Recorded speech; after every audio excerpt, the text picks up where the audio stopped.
Hello, and thank you so much for joining us for your Smackdown post show for November 15th. We've got a lot to talk about. We got this women's U.S. title tournament to dig into. We've got Bloodline developments. We've got our women's world title and our tag titles on the line in tonight's episode. So plenty to dig into. So much happening at Fightful as well. So much to check out on Fightful Select in addition to all of the scoops that we have. We also have voting for the Fightful Awards coming up. So if you want to vote, you got to be a subscriber for that. That's how we keep some of the riffraff out, which I think is pretty effective way to go about business. Also, you got Sean's Q&A back there.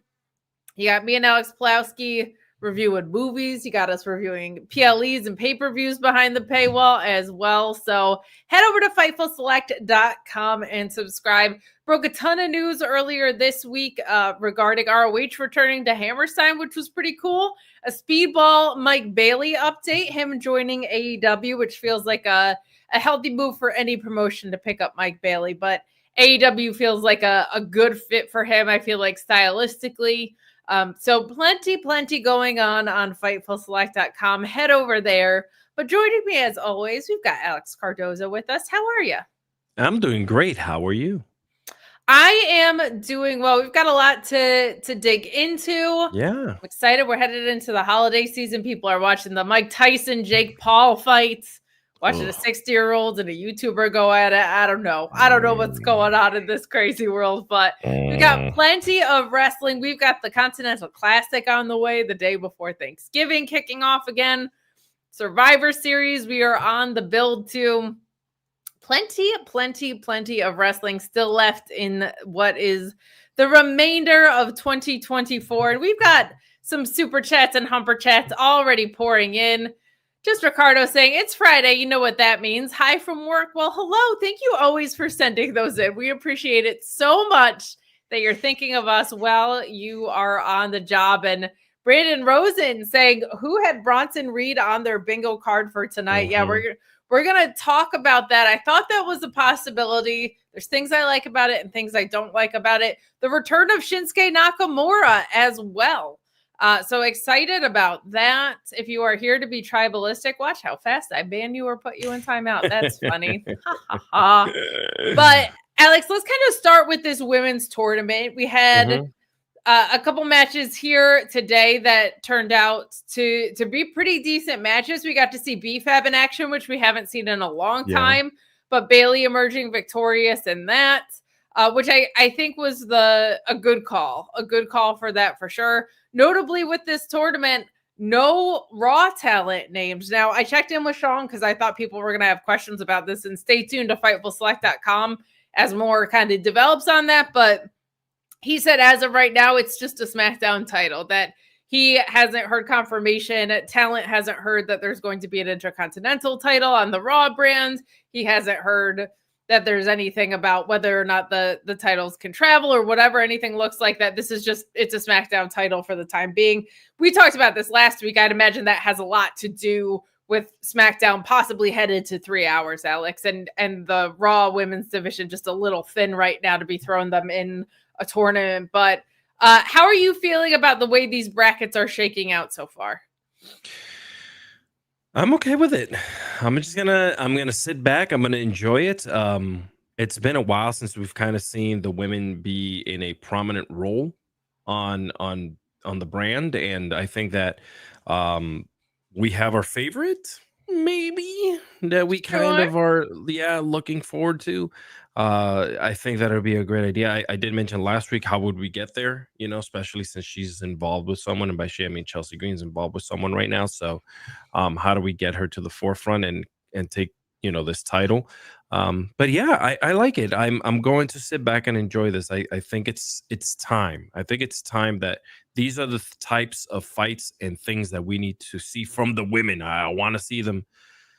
I want to see them on my TV. Am I wrong for that? Not at all. I think closing the gap between the number of men's titles and women's titles is always a good thing, especially when you do have so much talent there. But we do have Bailey, who emerges victorious tonight, and she will face the winner of Bianca Belair, Chelsea Green, and Blair Davenport. And the winner of Jade Cargill, Michin, and Piper Niven will face the winner of Naomi, Stratton, and Elektra Lopez. I believe they said that it's supposed to culminate at the big Saturday night main event show that is coming up on Long Island. So looking forward to that. Notably, like 2 tag teams that are in this, right? Chelsea and Piper for sure. There's alliances between Bayley and Naomi. There is the tag team of Jade and Bianca. So they're certainly playing with seeds of dissension. And man, there's a lot of good stuff on the show, but they have gotten so lazy about doing literally anything without interference. That playbook couldn't be more stale if it was bread that was sitting out like and turned into croutons. This is getting so ridiculous where it's like these are delicious.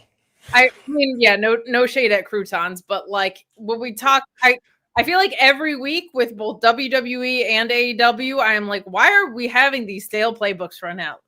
There are so many examples in all of wrestling history that you can pull inspiration from. I'm seeing the same things get set up, and with the WWE banner, I see it 3 times a week. And with the AEW banner, I see it 2.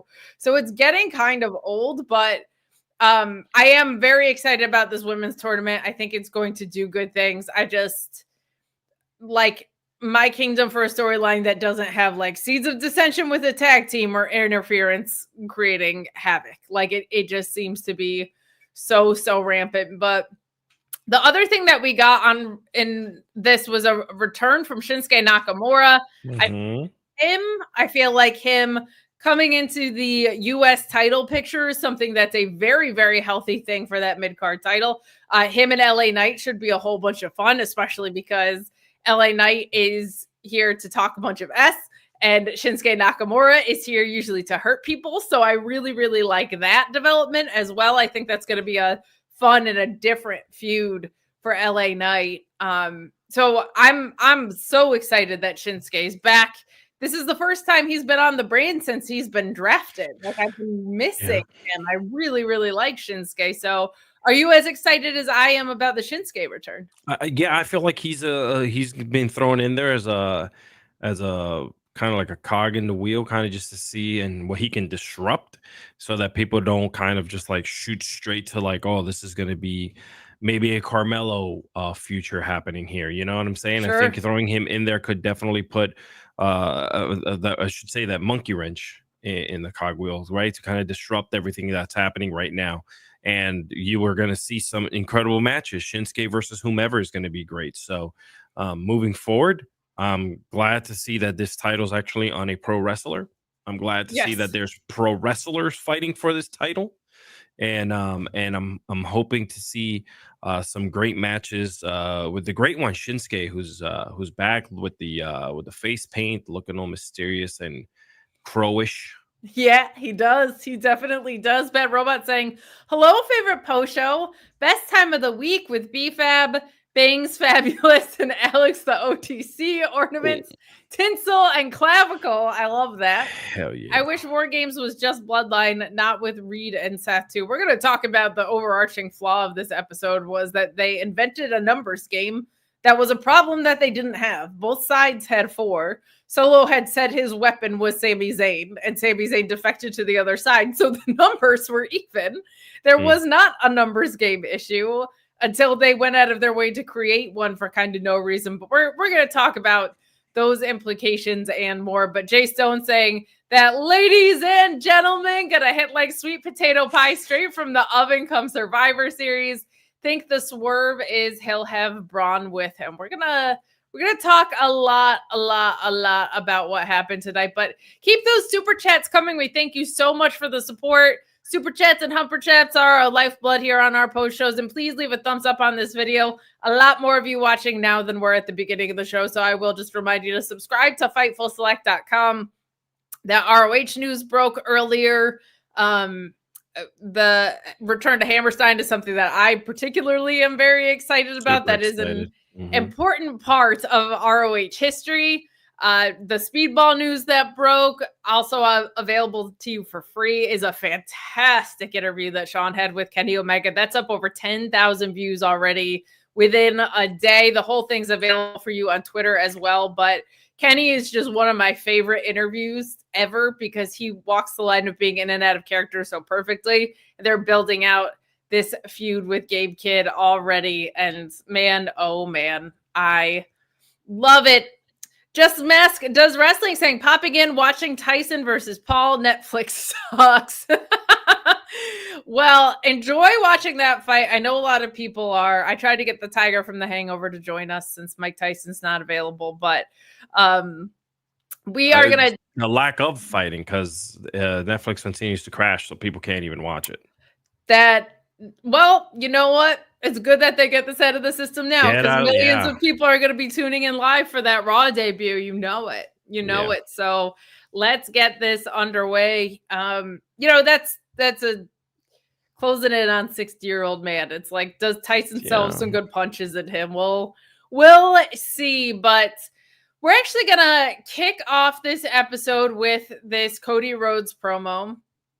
I was kind of disappointed last week. We probably didn't talk about this enough because we already had a couple things to be negative about, so I didn't want to harp too much. But Cody's big appearance last week was literally just getting in an ambulance with Randy Orton. That was just the extent of his appearance. But he opens the show and he talks about Kevin Owens hitting that pile driver. A lot of people really liked that angle. A lot of people really didn't like that angle. A lot of people said the pile driver is something that has been banned from WWE. So the idea that they broke that after years and years is a good way to put Randy out for a while. A lot of other people said, I watch a lot of wrestling and I see pile drivers constantly. This is not so dangerous. Alex Blowski with a good point. He should have punted Randy Orton out of action. And I was like, we were talking about that on Monday behind the paywall. The punt, which also got banned, which was Randy Orton's thing, might have been better. It would have been poetic justice. And I really, really liked that thought from him. But Cody says that Orton is now sidelined because of it. And he demands that Kevin Owens comes out. But instead, Nick Aldis appears. And he kind of acknowledges the severity of everything and emphasizes the danger of the pile driver, and announces that Kevin Owens is banned until SmackDown can resolve those issues internally. Cody's frustrated by this and says that banning Kevin Owens isn't going to work, that he's not the kind of guy that is just willing to do that. And he wants to handle the situation personally. And Aldis kind of counters by saying, this is about authority and control over my own program, which is something that continually we praise Nick Aldis for having on this show. So I appreciated that from him. And Cody just says basically he's going to take matters into his own hands if this doesn't get resolved. So Cody looking like he's got some fight in him is a good thing. Nick Aldis wanting to maintain control over his own show, also a good thing. Didn't really have a problem with this. It doesn't sound like this match is going to be on Survivor Series. This sounds like it's lined up for Saturday main event. That's not confirmed by Fightful, but other outlets are reporting that. My whole thing is we don't need another month of build to Kevin Owens and Cody Rhodes. Pacing of storylines on this show is continually an issue. This is slow. This season's always slow for wrestling, at least on the WWE side. I think the Continental Classic was a nice kick in the butt on the AEW side. But man, if this is not going to be at Survivor Series, that card is already looking kind of thin, and this does not need another month of build. What did you think of our opening segment? And are you with me that this match could happen sooner than later? Or are you excited to see the volleying that Kevin Owens gives back? Yeah, I'm excited to see what Kevin Owens is gonna do here. It's different, right? It's because it's being it's like kind of separated. We're not getting everything in the ring. Everything's not happening in the arena. There's been consequences, so people have been separated. You're not getting your professional camera interview. Like, why would you have a 42 HD camera in your hand? No, he's talking into his phone and kind of putting it into, sending it in to kind of give his take on it. I grow old of Cody very quickly, and just kind of like the same old promos. All he does is just kind of insert different lines, but it's kind of almost the same, like direction and the same cadence and the same thing. The difference today was that he just didn't ask anyone what he wanted to talk about. Yeah. So, so I'm hoping this, whatever they're going to be doing within all these gentlemen, if even if Randy's going to come back from this horrendous pile driver, and what would happen if he doesn't, but we know he will. So I kind of want to see what this is going to look like. I mean, could we see a 3-way? Like, there's a lot of good stuff that could happen here. So I'm just gonna sit and wait. I can't like really give you like 100% answer on like what I think it's amazing or not. Just because they're kind of playing it out differently, and having someone not really involved because they've kind of been what do you call it, sent home like they did with KO. It's a little bit difficult, right? I feel like they learned something in the Drew and Punk feud of both of those guys were injured and they maintained a feud for literally months, right? So I think they kind of are putting this on that same track. I have mixed feelings on that. We do get a promo from Kevin Owens later in the show, and man, Kevin Owens has the thing that Eddie Kingston has for me of just, I'm just invested. Whatever it is about certain performers that just draw you in, Kevin Owens is one of those for me. And he, like you said, is just talking into his camera, and he says, I tried to show up to work today, and you know what they did? They sent me home. They sent me home. And he says, and then they have the nerve to ask me to show up in Salt Lake City next week because they want to resolve this whole issue. And he says, you know what? Lucky for them, I like Salt Lake City. Cody, the golden boy, doesn't deserve this. Nick Aldis certainly doesn't deserve it. But he does say, like, you know what? Salt Lake is a nice looking place. Maybe I'll bother showing up. But like the realism that Kevin Owens brings to everything is better than fans deserve, honestly. Like he understands that there's stuff happening around him. He's a human. He understands that he acknowledges it. He understands it. He understands what the crowd is saying. Unlike the everyday pro wrestler that kind of just lives in this bubble of working the crowd and living the gimmick, brother. Kevin Owens understands. I know what they're saying. I know what the streets are saying. That's such a good point, because we talked about this last week of when I said we had a speaking segment that built to another speaking segment. We didn't have a promo. This is a promo because this made me want to see them fight. Like Kevin Owens fight always makes me want to see two guys fight, which is the point of a promo. It's to promote the match, right? So God bless Kevin Owens for never forgetting that golden rule there, but some really, really, really good stuff. We're going to talk about the Bloodline through line all together here, and we're going to finally jump into this women's match. And I agree with Ryan Sully, who sends in a chat. Thank you so much, saying, hey, Kate, hey, Alex, that women's triple threat match was good. B-Fab had a great showing, in my opinion. Really hope Chelsea wins next week. Yes, this match seemed designed to make B-Fab look really good. I know Sean had said on social media that she's been putting in a ton of work off screen. So getting to see her get spotlighted in this was great. But Bayley has a belly-to-belly suplex, and Candice tosses Bayley only to get caught with the small package from B-Fab. That was a really nice sequence right before the ending here. But you get this lion salt that B-Fab avoids, and then kind of a clown car at the end here. But B-Fab boots Candice out of the ring, and Bayley rolls her up with the 3 count. I don't normally love roll-up wins, but this one looked good and opportunistic and like she was trying to win a match, and it wasn't preceded by somebody staring up the ramp like an idiot because someone's theme hit or something. Like this looked like she was trying to win a match, and she did. So I liked this a lot better because it felt like it was set up to be transitional, and then she realized she could win with it. Bayley winning is probably the right call because you're going to want someone that is a ring general in there. But I really liked this. I like Bayley moving on. I like that B-Fab got to show out, and I like that Candice LeRae is getting more screen time. She's going to need to get some wins, though. She's going to need to get some wins sooner than later. She just lost to Bayley last week. It's kind of funny that they met again here for some reason. But what did you think of our opening match? I was glad to see B-Fab get an opportunity to shine here. I was really excited about seeing her wrestle. Like I mentioned before, I don't really watch NXT at all. unless it's a pay-per-view that I'm like really interested in watching.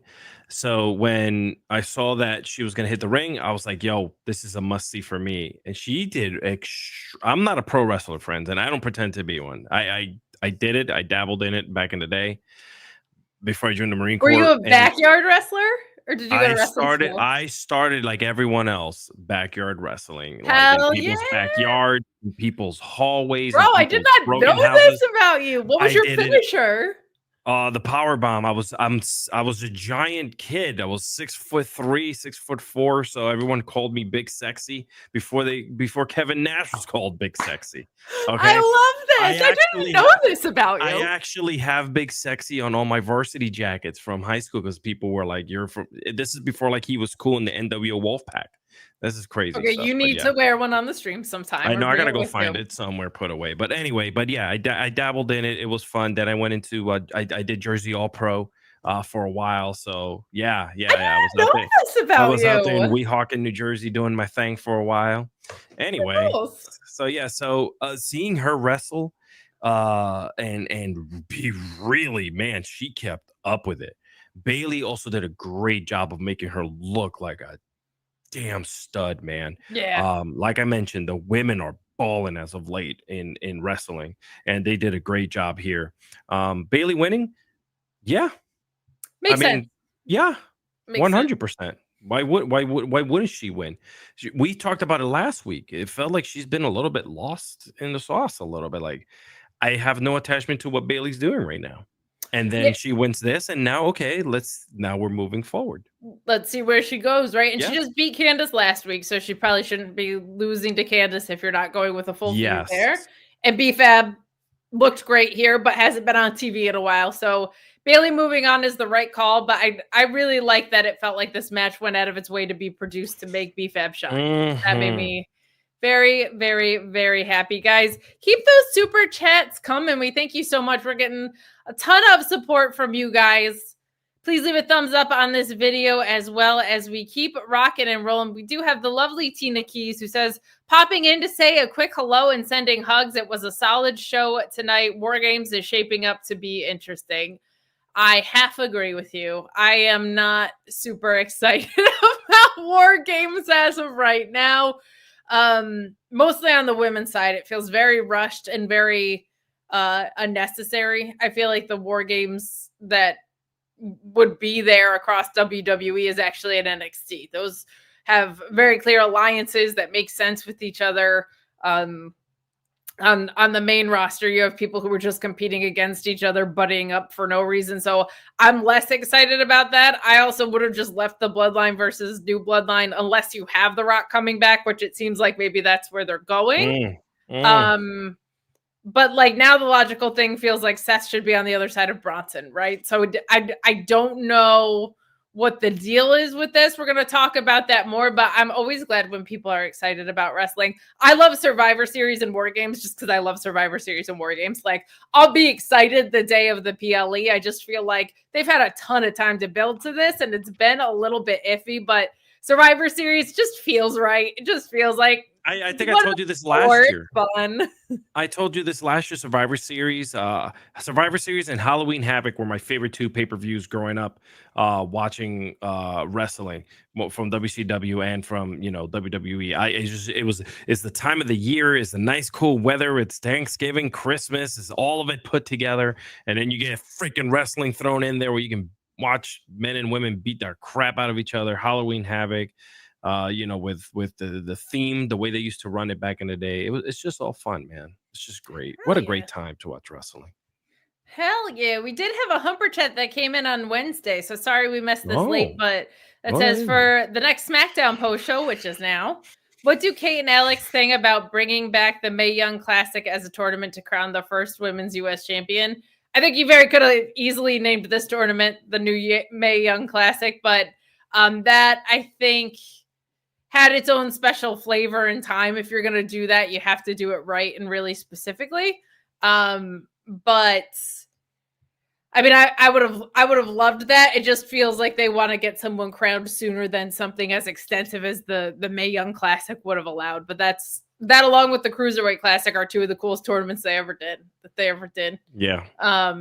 Any thoughts on that? Would you have liked to have seen it be like this, all open to all kind of more format, or are you just like, no, let's just organize the talent that we have? I would organize the talent that you have, because then it just become a jumble mess. People will just start questioning, why didn't X, Y, and Z be in this? Why are we having other people when you have all these other women sitting in the back just waiting to do something special? The Mae Young works on its own as the Mae Young Classic, right? So having this the way it's set up, I think is absolutely the way to go. You also have the whole WWE ID thing. So I feel like you almost can't do that, because you've started saying like these independent wrestlers are the priority as far as we see in WWE. So I think like an open house is something that's probably not going to be the way to go. But we are moving along, guys, getting those super chats and humper chats. We get this backstage that was a weird use of television time, to be honest, of the Street Profits talking with B-Fab and Chelsea Green and Piper Niven showing up to just mean girls them.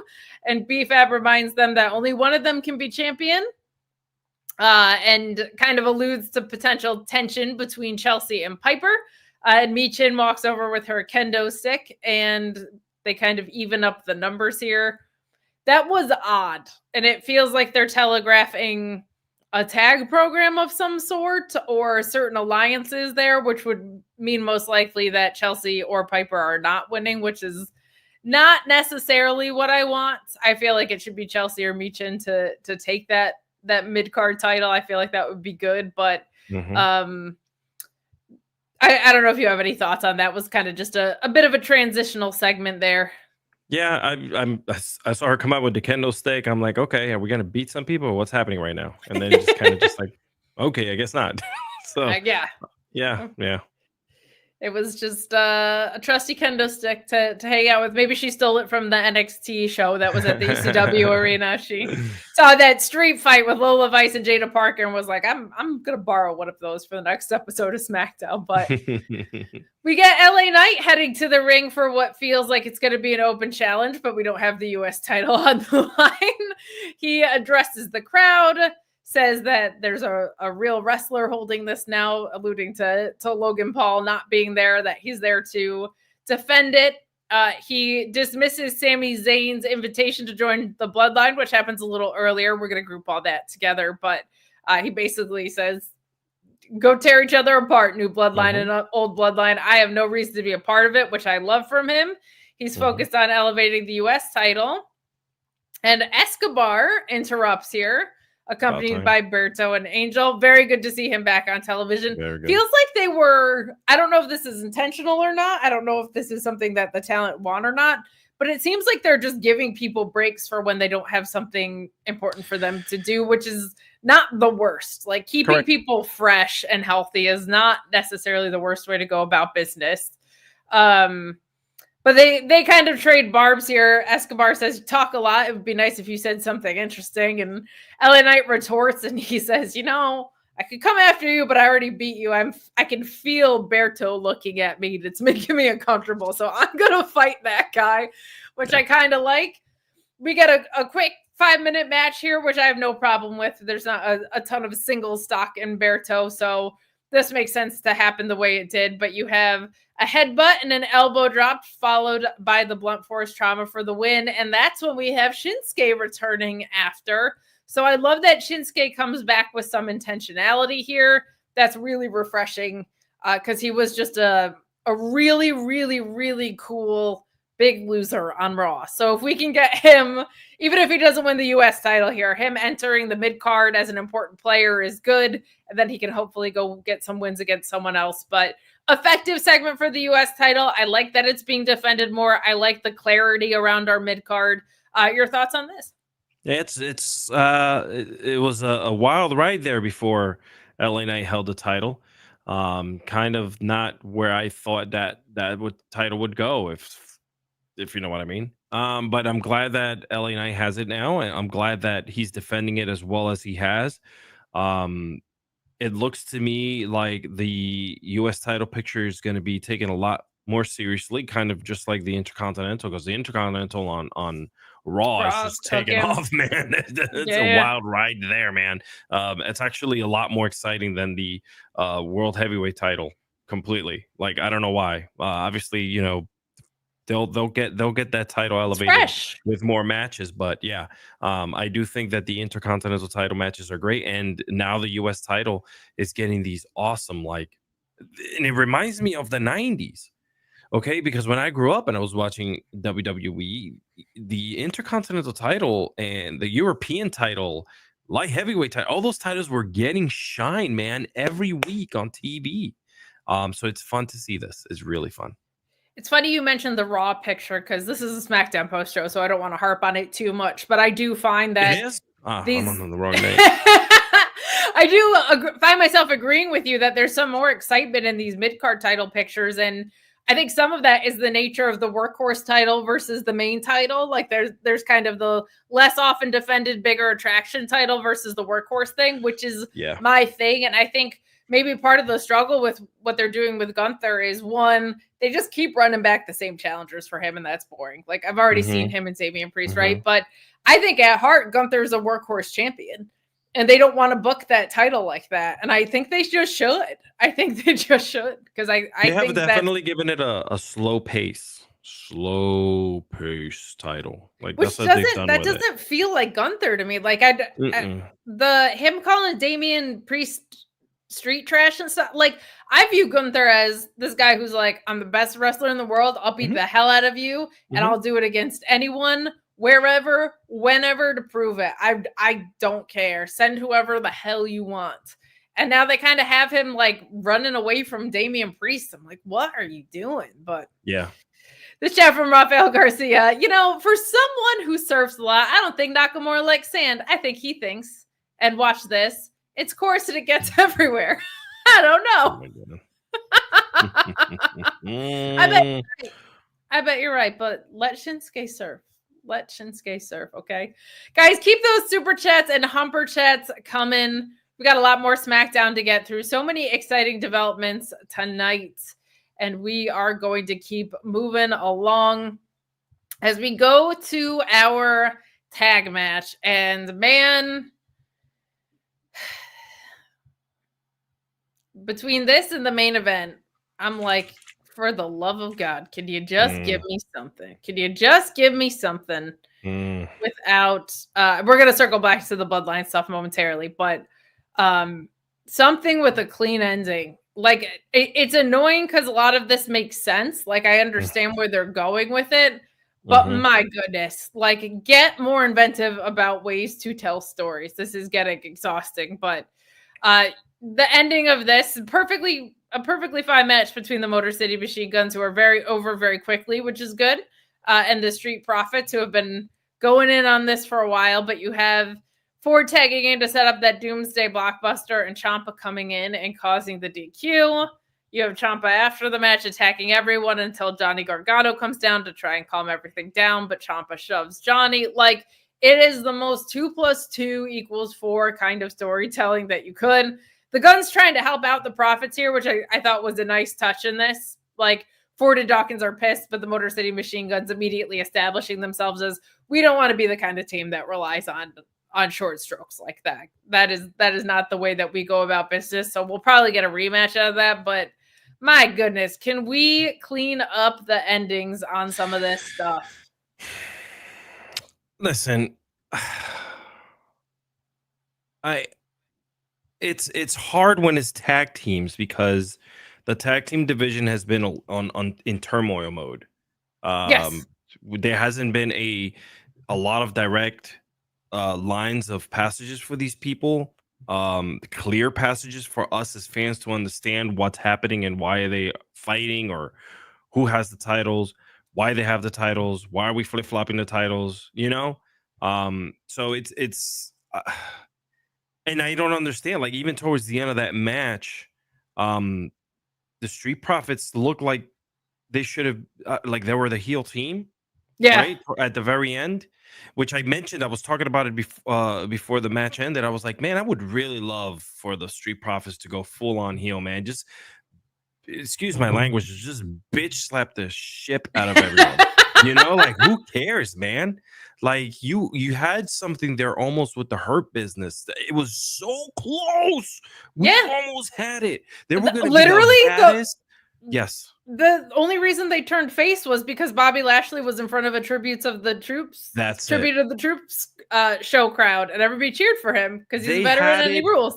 I had it. I could almost taste this new reign of street profity that was about to happen. I was asking for suits every week. You were asking for suits. I was asking for them heels to wear beat the cool living suits. crap out of everyone.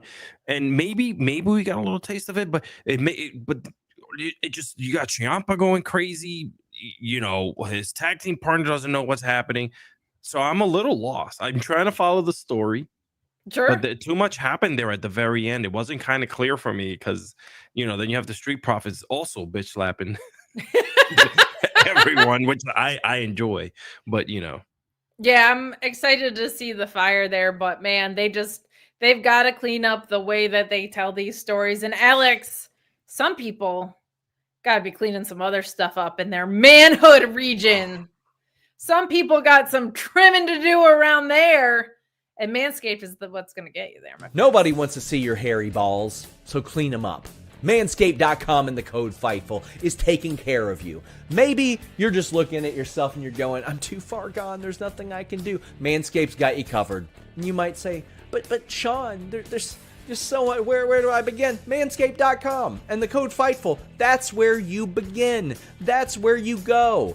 That's what you do to figure out all this. Body wash, body buffers, shampoo, beard oil, beard balm, beard trimmers, beard combs, and then stuff for your nether regions. Ear and nose hair trimmers. What don't they have at manscaped.com when you use that code FIGHTFUL? If you travel too much, you're like, I can't be bothered with that. They got the Go Bag as well. They got the Groin and Go bundle. They have everything for you. Don't let yourself go by the wayside. Take control of yourself and your cleanliness. Go to manscaped.com. Use that code FIGHTFUL. Clean up your balls. Clean up them balls. Head over live to here. Manscaped. Not live. Oh, never mind. Don't do it live. No. No. Dang, I know you said your indie backyard wrestling name was Big Sexy, but that's a little far. Listen, that was my finishing move, the pubinator. No. It only lasted a few matches. Not the pubinator. No, God, that's gonna make the rounds, isn't it? Sorry, Mom. I love it. Just gonna get back to her.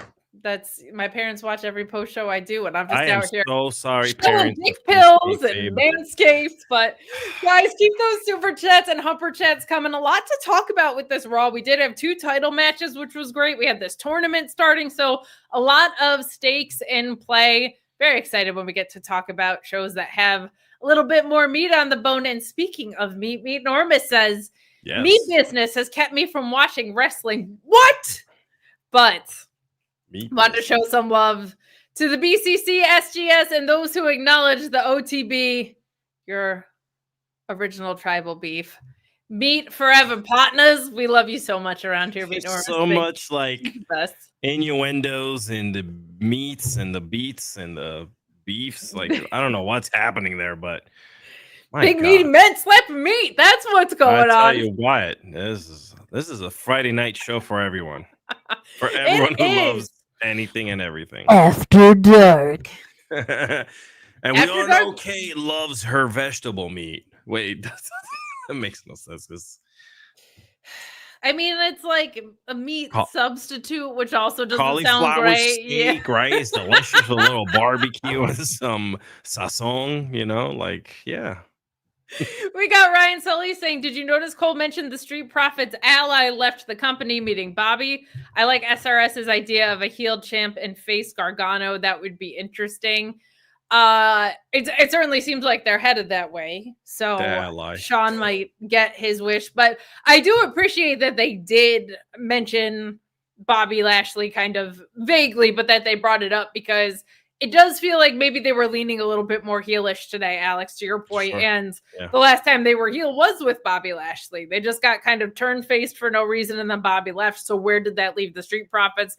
They both talked online about how they were getting frustrated in WWE. Like, those things all lean heel. So I don't have a problem with them referencing the last time that they were heels at all. I think that's a good job on commentary by them. And you know, what I had liked about the initial time that they turned heel was the way that Montez Ford had adjusted his moveset. I was really impressed by how much he was able to pivot the flashy moves that are for fans into more violence and hitting harder and being able to make those in-ring adjustments. I think that's really underrated in wrestling. Like, Toni Storm impressed the hell out of me with that too. Like, when she started doing this unhinged movie character, all of her moves and her behavior in the ring also went along with it. It's very frustrating to me when it's like, my whole character changed, but I wrestle exactly the same way. Doesn't really make sense. So I applaud them on that. But Meat Ormus chiming back in here saying we're getting a preview of Meat Mayhem tomorrow on Collision. I'm going to eat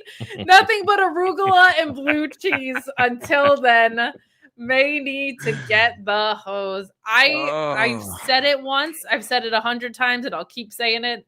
Meat Mayhem should be an NCAA Meat Madness style tournament for social media. It should include the meatiest wrestlers that are available. It should include Jake something. It should include Shingo Takagi from New Japan.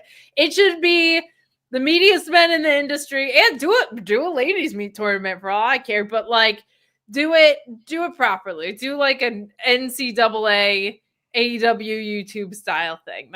That's what I like that. Thank you. Well, I like Bronson Reed a lot, and I got to see more of him on my television. Good and bad to this development, I think, that we're going to dig into. So keep those super chats coming. Leave a thumbs up on this video. Definitely helps people find us. Over 5,700 of you watching right now across platforms. We appreciate your support so much, and you guys spending time with us on a Friday. But we get Bloodline action all night here. We have them looking for a fifth, to which I said earlier, they didn't need a fifth once Sammy joined the other side. Like, that was Solo's big plan, and it got foiled.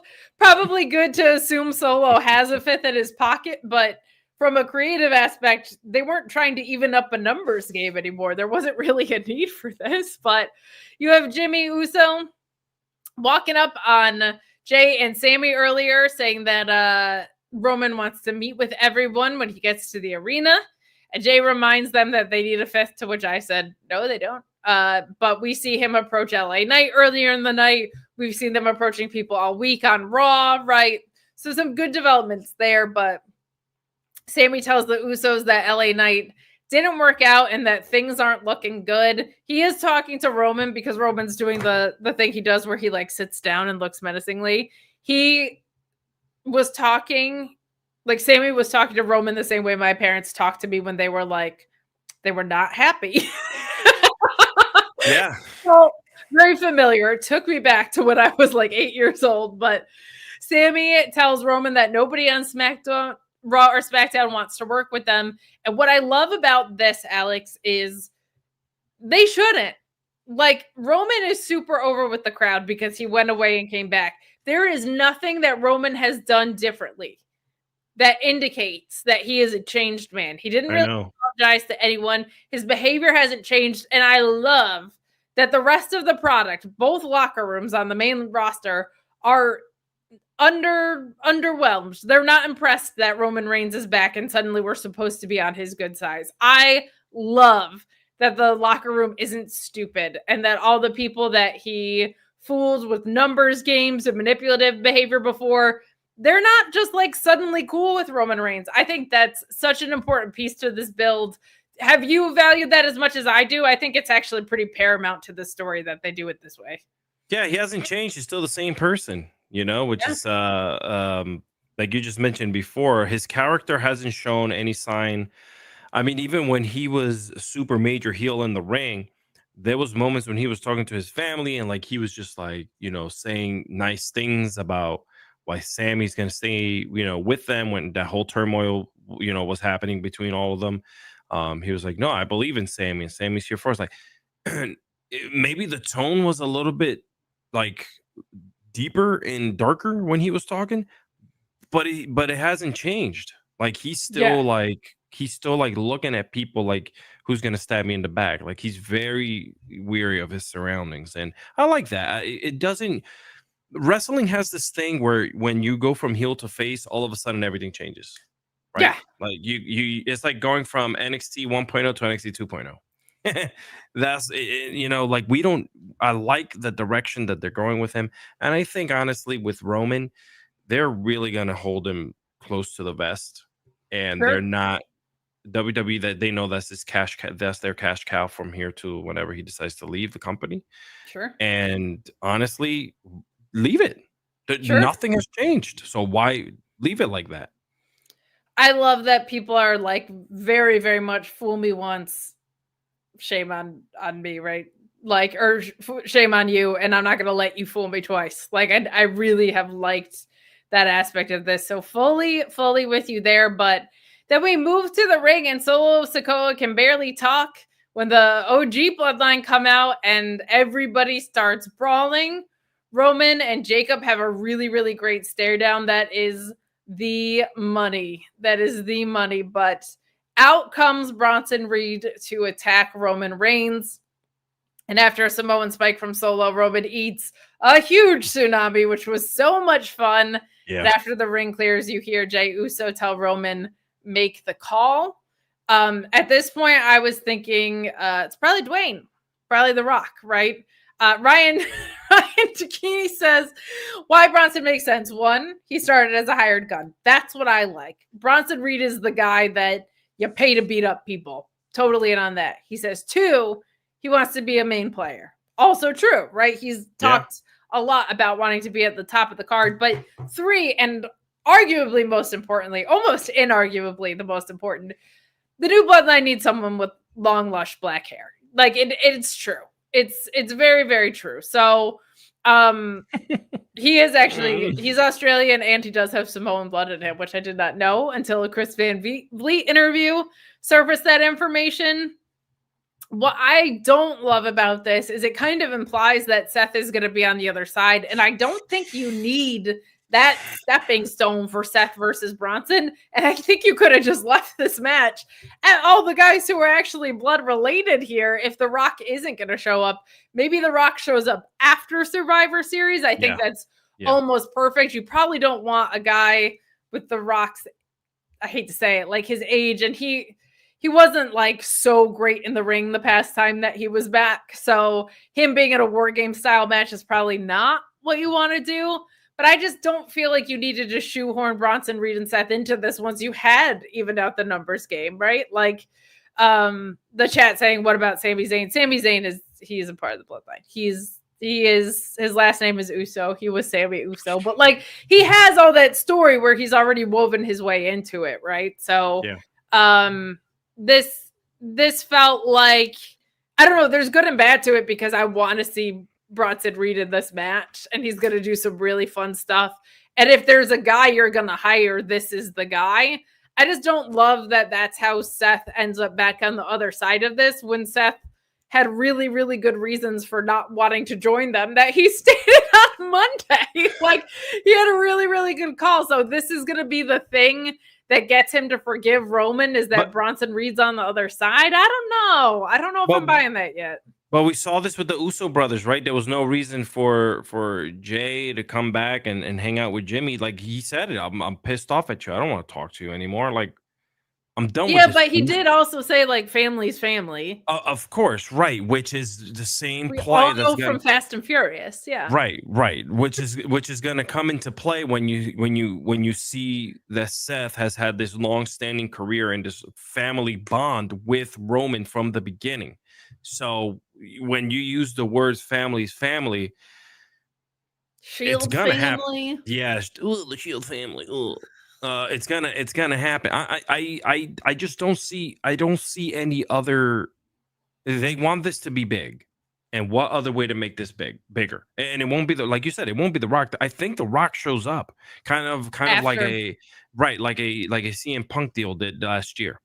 I think the show's over, everyone's in the ring, bloodied up, cage is being lifted, and then he comes out and he could point at freaking Roman, and he with I don't know why he said 1, 2, 3. I don't know what that means, but whatever. I think that was saying he's coming for that title. Yeah. I think thing. Yeah, I think that honestly, Seth is the name that when you put this together, you say, "Oh my goodness, this is going to be must see," because Seth hates him, but what can bring Seth back to the table is family. He hates Bronson Reed first of all because Bronson killed him, right? But he beat Bronson Reed. I know, but it's wrestling though. It's wrestling. They should have had him go to a draw. They're going to bring Braun in. They do. They do. No. And runs through the cage and all the cages. Alex, this company does so many DQ finishes. So many DQ finishes.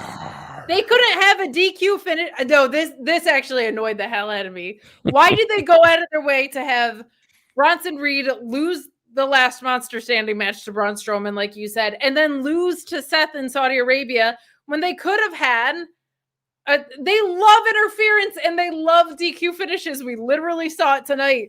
Why would you not have that? Why would you not have a DQ here? I don't know. I'm telling you, next SmackDown is going to be the one to watch because that's the SmackDown after that is the one. The go home. Well, that's going to be taped. So, yeah, we might if people put stuff out there, we might know before it even happens because it's Black Friday.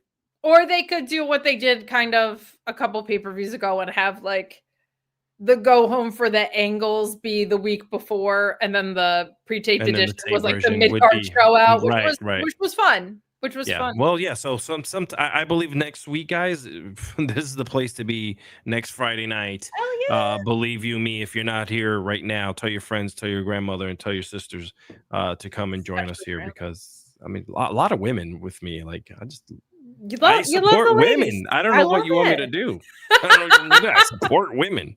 Damn it.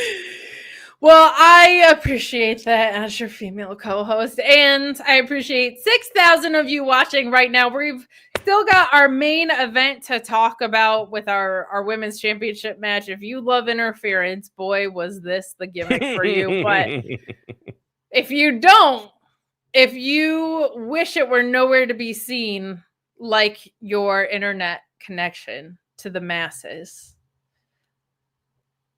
this was not the match for you, but NordVPN might be the service for you. I have long talked with you guys about the content that you can access with NordVPN.com/Fightful, but it doesn't just stop at pro wrestling. You can get MMA and boxing pay-per-views at a much more affordable price when you change your virtual location with just one click using NordVPN.com/Fightful. It doesn't stop there either. Football games. Man, if you want to check out those out-of-market football games, you don't have to spend hundreds and hundreds of dollars. You can get NordVPN.com/Fightful and just change your virtual location. How about baseball games? They make it harder than ever to actually watch baseball games. It is a task, not with NordVPN.com/Fightful. They got everything you need, in addition to all the threat protection and security that comes with NordVPN. But if you want that content, NordVPN.com/Fightful is right for you.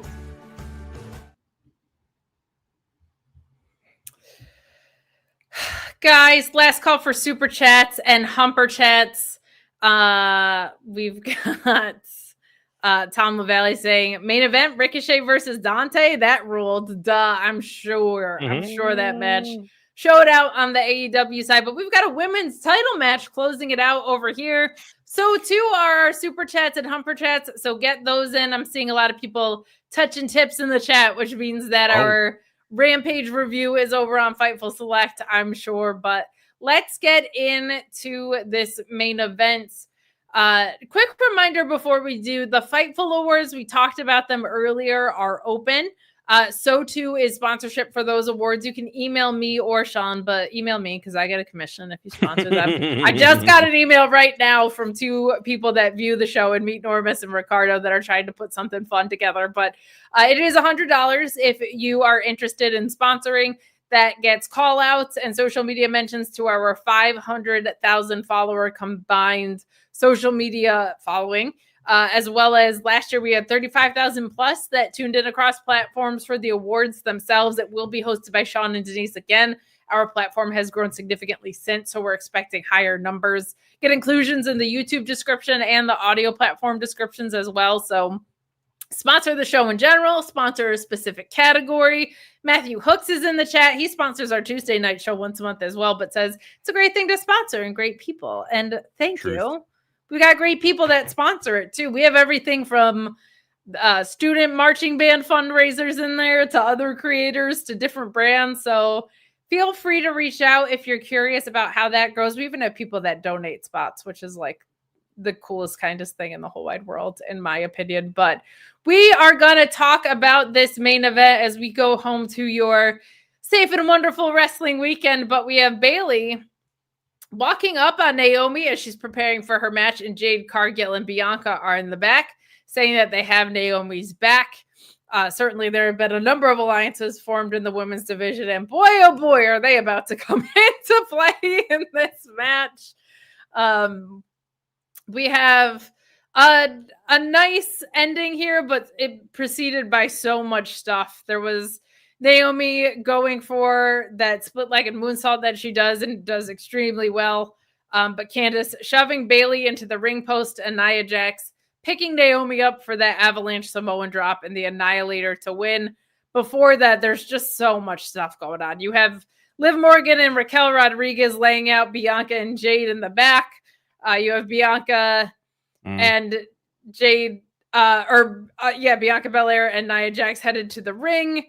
As Tiffany comes to hit Naomi behind the refs, and Nia Jax hits a leg drop in this. A couple headbutts in here from Nia Jax that looked great, but just everybody getting involved in this, which to me, I'm like, just give the women more segments if you have to shoehorn this much stuff in. I feel like it takes away from Nia's reign because of the type of champion I'm supposed to believe that Nia is, right? Has a size advantage, a strength advantage on everyone. She's developed a really cool foundation that includes these power submissions. And now I'm supposed to buy that she needs all this help to beat Naomi, who can't buy a win to save her damn life. I felt like this match was made by Naomi showing out. She's a fantastic wrestler, but she's been booked 50-50 at best. Nia Jax is your champion, and she's supposed to be big, strong, and dominant over everyone. There is no need for this much goofiness to get involved in a title match against Naomi from Nia Jax. It makes nobody look strong. Did the Street Profits look good? No. Did Motor City Machine Guns look good tonight? No, because it was about Ciampa and Johnny Gargano and their friendship issues. Yeah. Did Nia Jax look strong tonight beating Naomi? No. Did Naomi look better off because she needed that much help just to hang in there? No. Right. No. This cheapens everything. And when you're cheapening a champion that's like Nia Jax, she's not like cagey and small and scrappy and needs help to win. She's a powerhouse. There's no need for this with her. So not my favorite, but Nia Jax retaining nonetheless. I understand the event that we're building to, right? I understand all that. But like Liv Morgan and Nia Jax were just enemies. Right. And even on commentary, they were saying Nia Jax wasn't happy about losing in Saudi Arabia. It's like, well, now her and Liv Morgan are apparently best friends. So yeah, what are we doing with this? But that is how we close the show, for better or worse. I thought Nia looked good in the ring, and I thought Naomi looked great. I thought Naomi looked really great. It was just wholly interrupt as Batman the entire match. What did you think of how we closed out the show tonight? Yeah, it was a lot of when you look at it, a lot of close calls too. You're supposed to have this, like you mentioned, Nia's supposed to be, and I was thinking about this as the match is going on. I'm like, the crowd obviously was behind it. Every time Naomi got close to a 3 count, And I'm thinking, why is she getting so close to a 3 count when she should just be ragdolling her through the ring right now, Yeah. right? I don't think that I don't think that anyone should be around the ring in any of her matches. And when you do have Tiffy out there, it's just so that you can have the disbelief that maybe she'll cash it in because Nia's just really tired or has gone through a hell of a match and maybe it's her time, as we've seen Sure. before. And I understand that's the old playbook and that's the old way of thinking about it. But it's the most obvious thing, right? To have her out there so that you don't have all these interruptions like you had today, right? Sure. It's unfortunate because it kind of takes away from not only what's happening in the ring, but it's someone as why does Nia need help? When, I mean, look at her. She's running shot through the women. She's selling Tiffy off all the time, right? Yeah. And them two alone could have had a great match.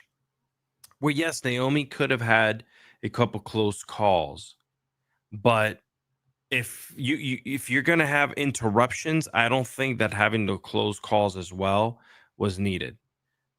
I believe if there was no interruptions, then you have those like, oh my god, she's gonna win it moment.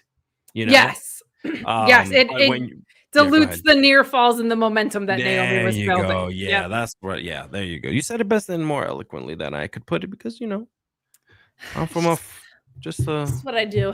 Old man who's Latino and still trying to learn the language. No, I'm with you. I'm picking up what you're putting down there. I'm in full agreement on that. But very cool to see women main eventing. Very cool to see the women's title getting defended outside of PLE as well. I like when we get more defenses of titles than we've been getting. And we also have this mid-card title for the women developing, right? So really good and encouraging movement for the women's division. Just man, oh man, find another way to tell a story. But guys, that wraps it up here for our Smackdown review. Little hour-long review today. Felt good. Love these. Felt like we're zipping along. It was a nice I'm trying to talk to my amazing, beautiful host of a lady who controls the show and is my boss here. As a producer, I have ideas. I'm throwing them at Miss Kate over here and seeing if maybe some of them stick, and maybe you'll see a little difference of a show here. Where I personally want to separate ourselves from our amazing family of shows here, where we kind of have our own little tone. You've done this with Alex and other shows, so I thought, why not? So, are you implying that Alex Pulaski don't do a traditional review? Is that 1,000%? And I think that's perfectly fine. We're an extremely normal review every Tuesday where we sing guys songs are and so extreme, do impressions and tell pun jokes. But yeah, I mean, look, we did it in an hour. We hit all the major points. I think we're doing some great talking here with everyone throwing in their 33 cents or how much they want to put in for their super chats. I love it. I love it, friends. I love spending Friday nights here with you. As do I. We're going to get out of here. I'm going to sneak my plugs in before I let Alex wrap it up because he had a good show that he produced with Freddie Prinze Jr. And I want to give him some breathing room to talk about that because that made some Fightful headlines this past week. But I had a really, what I felt like was fun video on my YouTube channel that you can check out at Miss Kate Fabe. I had asked you guys what fictional venues you guys would want to see wrestling in. And you guys came back with, I'm not kidding, 150 responses. And I did a video summarizing some of my favorites. You guys threw Central Perk at me. You threw Asgard at me. You threw the McAllister House at me. You threw the Buffett Theater at me. You threw the Tron Grid at me. It was so much fun.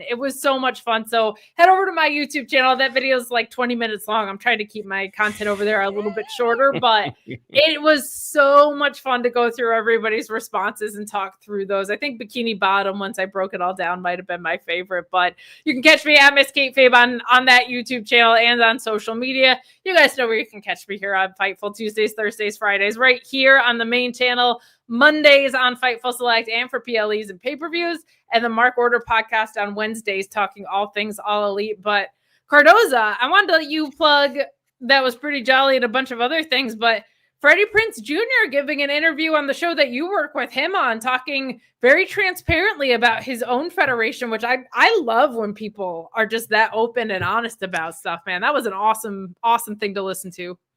I am not an award-winning producer for no reason, Kate Elizabeth. I wasn't saying you were. I am known around these parts as one of the greatest, actually. So plain and simple. Big I sat sexy down- over here. You work a few Yeah. backyard wrestling shows and you produce some podcasts, and suddenly you're Nice. standing on your shit, man. I was 17 then. I'm 40 now, and I'm hanging out with the guy I was watching on screen. That's pretty cool. For I Know What You Did Last Summer. Listen, I sat down. I said, I want to do this. I want you to talk about this, and I think that we should just let them know. It worked Hell out. yeah. It worked out really well. was Like you awesome. said, Fightful picked up. We got a lot of it, and I'm sure there's a whole bunch of other places that have picked it up that are gonna break it down and kind of put more stories out there about it. I do believe that transparency is a great thing. Yes.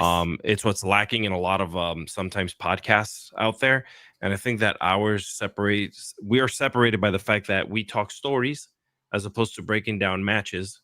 And on our Thursday show, we do Wednesdays and Thursdays. On our Thursday show, we kind of on Unsanctioned Thursday, we kind of like to go off the cuff and talk about things outside of wrestling and within. And we're going to be doing more of that. But this one specifically, guys, if you didn't hear it, go to Wrestling with Freddie, and anywhere you listen to your podcast, and he's going to tell you in depth on who he spoke to about his federation, including Warner Brother Discovery. We speak about the streaming service that he's speaking to now, which obviously I'm in no position to tell anyone. Do I know? Yes, 100%. Am I in any position to tell you what exactly is happening? Absolutely not. But just know that you put your good vibes out there for all of us that love pro wrestling. So anyway, yeah, go do that. I also do a show called That Was Pretty Jolly. We're doing the 12 weeks of Christmas. We're up to like week 7 or 8 right now. We just did what's that movie called with Arnold Schwarzenegger, Jingle All the Way. A Sean Ross Sapp favorite, I will say that. Yeah, I did a whole rant there. People are hitting me up privately about my rant because they thought it was funny. So if you guys want to go listen, it is the holiday season. You can start with episode 1, and we're still doing more episodes until December 25th, actually. So yeah, and then obviously you guys can catch me. Go to my Instagram or go to alexiscardoza.com, and you'll see all my links in there. I'm on Blue Sky now. I'm done with the X-Fan website thing. So and Threads, Threads, Blue Sky, and Instagram are my go-tos, and everything else that I do is just all linked in my Instagram. So I just want to put this out there. I really appreciate you guys supporting me, supporting the projects that I work on, and just want to throw it out there. After the holiday season is over, get ready because your boy, I'm just going to tell you guys first. I haven't told anybody or put anything out there. I'm doing another show called That Was Pretty 90s. And that's going to be with a very special friend of mine. You guys probably know him, and I'll drop that name soon. And yeah. So that'll be fun too. And that'll be a totally different format as well. So you guys get ready for that one. Sorry, super long-winded. I took like 3 minutes. Okay. I did not mean to do that. That's okay. You know what? We actually have a super chat to close us out, and I'm so glad that it's closing us out because I completely forgot that after the women's match, Roman Reigns, who was told make the call by the Usos several times, calls Paul Heyman. I completely left this off of my notes because I had that main event match in my head, but he goes to call Paul Heyman, and Paul Heyman's number is out of service, which explains why he wasn't at the ECW Tuesday show too. But Brian Soley said, nice ending to SmackDown with that cliffhanger with Roman trying to call the wise man and the number not being in service. Heyman changed the number.